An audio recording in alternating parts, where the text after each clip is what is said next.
Hi, my name is Stacy Cervenka, and I'm coming to you today from the Lincoln Children's Museum in Lincoln, Nebraska. And I have my 9-month-old daughter, Josephine, with me down here. And I wanted to talk to you a little bit today about how me and my husband, as blind parents, get around with our two children and take them to different activities and different events and places. My husband and I are both blind. Greg is totally blind, and I have a small amount of sight in my right eye.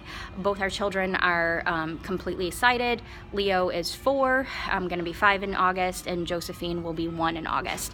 I would say we travel somewhere with our kids for fun almost every day of the week, if not about 5 times a week. This includes museums, parks, kiddie amusement parks, art studios, children's library event readings, concerts in the park, that kind of thing. So we get out and about a lot, and it definitely is a sacrifice, and it is cumbersome and it is difficult, but we do enjoy it and we find it worth it. So I wanted to share some of the techniques that we use, and I want to encourage you to share with us in comments some of the techniques that you have found useful to you. So most of the time we do take public transportation. We take the bus, and when available, the subway or the light rail. We generally, when our children are young, we carry them in baby carriers. I'm currently wearing the Moby wrap that I used to carry Josephine. I prefer Moby wrap and more unstructured carriers, and my husband Greg prefers more structured carriers. He has the Beko Butterfly, which I guess is not made anymore, but I think Beko makes similar models, and I believe Ergo Baby is pretty similar as well. And then when they get older, we have the Little Baby Toddler, which holds kids up to, I believe it's either 60 or 65 pounds. I will admit that at some point Leo did get too heavy for me, even when he was still able to use the Little Baby Toddler, but he wasn't too big for Greg, and Greg was able to use it effectively when we went to Disney World and things like that. As far as a stroller, we use a jogging stroller. Many blind parents find jogging strollers to be easier than sort of the, traditional pram or baby carriage model because they don't fishtail as much when you pull them. Blind parents generally pull strollers while using their long white cane or their guide dog. And some strollers, they kind of just fishtail back and forth, and jogging strollers seem to be better with that. So we use the City Mini GT by Baby Jogger. And one thing I like about it is I am not a dexterous person. I am very clumsy, and even I can open and close the City Mini GT with one hand. It's very easy. You literally reach into the seat, you pull up a strap, and it just snaps shut. I mean, it couldn't be easier. Like I'm telling you, like if you have difficulty with those types of things, this is probably the model for you. And so that's what we use a lot. Often, we try to take public transportation and walk as much as we can so that we don't have to schlep around car seats, but it's inevitable that sometimes we do have to do that. As most blind parents will tell you, there are 3 stages of car seats, and the most difficult stage for parents who are blind is stage 2, because stage 1 is an infant seat, and those generally have handles, and you can hang them on your forearm, in the crook of your elbow. Hey, baby girl. And stage 3 is a booster seat, and those are generally much smaller.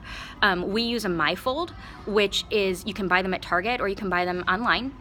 Just Google MyFold, MIFOLD. We love it. It's the best baby product that I would recommend to any blind parent. It's my #1 recommendation.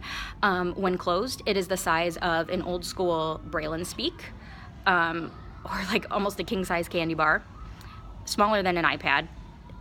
It fits in my mini backpack when I need it. I mean, it's very small. Your kid needs to be 40 inches tall and 40 pounds in order to use it. Some other parents really like the Bubble Bum. That's another one. It's inflatable, but I believe you don't have to inflate it with your mouth. There's some sort of mechanism that inflates it for you. I've heard good things about it. And even traditional, just backless booster seats are still so much lighter than stage 2 car seats. Stage 2 car seats are a bummer to carry. There is no way of getting around it. I am not going to put lipstick on a pig. No one enjoys carrying around their stage 2 car seat. I know blind parents who will carry around 2 stage 2 car seats. And these people are amazing. So most of the time when I have to carry it around, I just slip my arm through the strap like in the seat of the stage 2 car seat, and I kind of wear it sort of like a one-armed backpack. And another thing that I do a lot is when I had a stage 2 car seat, I would, and even now with Josephine getting bigger, still in a stage 1, I wear my Moby wrap. And when I take her out of the car, I put her in my carrier, and then I leave the car seat behind the customer service desk or the front desk of wherever I'm going. Like if I was going to Fairy Tale Town, I would just leave it behind the ticket booth. Same with Funderland. You would be surprised at how many places will be happy to carry your car seat. Most malls have, probably every mall, has a customer service desk. The inside malls have customer service desks. The strip mall varieties probably not so much. But if you go to an inside mall, you can always find a customer service desk, leave your car seat there, and then come back and get it when you're ready. I've never been denied. No one has ever told me, no, you can't leave your car seat behind our desk, mostly because they've probably seen that I have my hands full with 2 kids, and they knew, they could see that I needed help. But, if anyone ever did say, no, we can't hold on to your car seat for you, I would probably either, in that event, I would probably ask to speak, politely ask to speak with a manager or supervisor. Or I would use the phrase reasonable accommodation and ask them if I could do it as a disability accommodation, because I need to use my cane with one hand.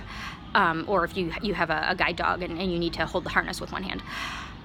So those are some tips that we use. Some other tips that we use are that it's really great to make friends with other parents in your neighborhood. That it's actually, in some ways, it's sort of a priority for us for many reasons. You need the emotional support. You enjoy the company. As parents, you need that. You find out about local events, you find out about places, you find out about preschools. But often, when you become good friends, they'll offer to take your child with them when they go somewhere. Or, like when we've gone to the pumpkin patch, or when we went to a place called Bethlehem Village in Sacramento, some friends of ours who were also parents said, hey, do you guys want to come with us? And we said yes. So it opens up opportunities to you that you wouldn't have had otherwise. One of my dear friends was a neighbor a few doors down, and she had 3 kids that Leo played with, and a lot of times when she would go somewhere to like a festival or somewhere in the community, she would ask if Leo wanted to come too. And I was really grateful for that, because I wanted Leo to have opportunities. And I'm aware that none of us, no matter who we are, can provide our kids with everything. But I was glad that, to give him that experience. And she actually took him once a week with her to her kid, with her and her kids, to this Bible study called Awana Club, and it was great. It was really nice. So, making friends with other parents offers up other opportunities for your kids, to go places as families together, or, sometimes they'll take your kid with them when they go places, and, you can always offer to babysit their kids or to watch their kids, or, that kind of stuff. Another thing that I'm going to, recommend, and people are going to feel differently about this. Some, nothing works for everyone. We all have different philosophies, and we all, manage our lives differently. I have always signed up for paratransit in my community. I've generally found that it's not very efficient or reliable, but it is a resource, and you need different tools for different times. And there are times when a place that I need to get is so far away that taking the bus would be like, 2 hours, or just something that's just not worth my time. But taking an Uber would be, $60 or something that's just, and especially if I have to do it on a regular basis, I don't want to have to commit to that. So paratransit can be useful for that type of thing.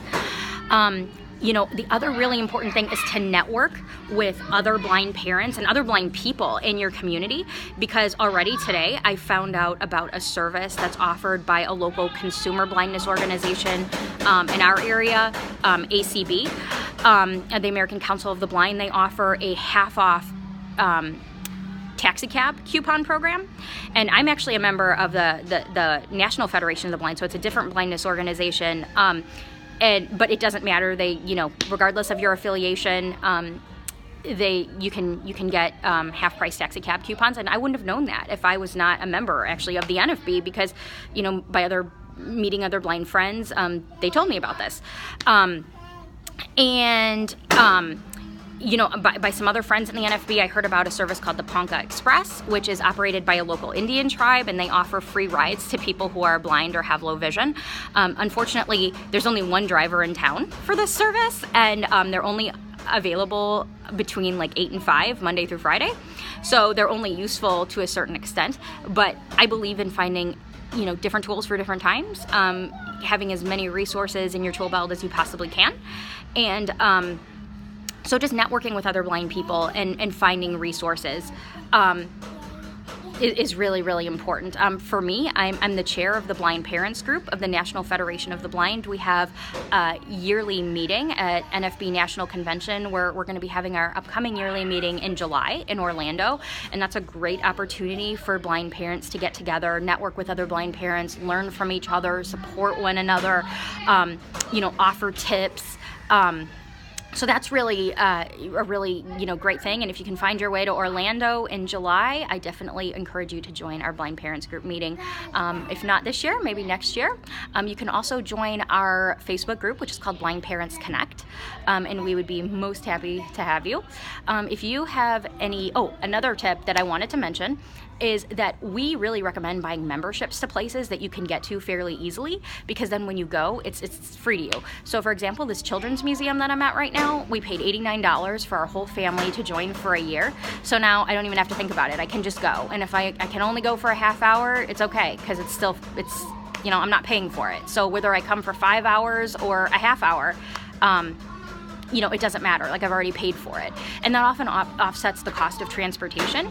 So like in Sacramento, it only cost $40 for a year to join our Railroad Museum. And I think it was like $45 to join Fairy Tale Town. And so that was the place that we went. Like, we were members, so we went there anytime we wanted. We didn't have to pay to get in. So if I had to pay a little bit of money on Uber or Lyft, if it was a hot or a cold day, it wasn't such a big deal. Asking for memberships for places for your kids or zoo tickets for their birthdays and for Christmas, that often helps, because if you know that you have tickets to the zoo, you often care a little bit less about knowing that you have to pay for Uber to get there. It kind of helps to offset that cost. So asking, maybe your relatives, instead of getting toys, ask them for swim lessons for your kids. So then if you do have to pay for a cab or for Lyft to get there, you still, the lessons are at least paid for. So anyway, again, these are some tips that I have. Some of them may work for you, some of them may not. I encourage you to leave comments below and let us know what works for you. Okay, bye.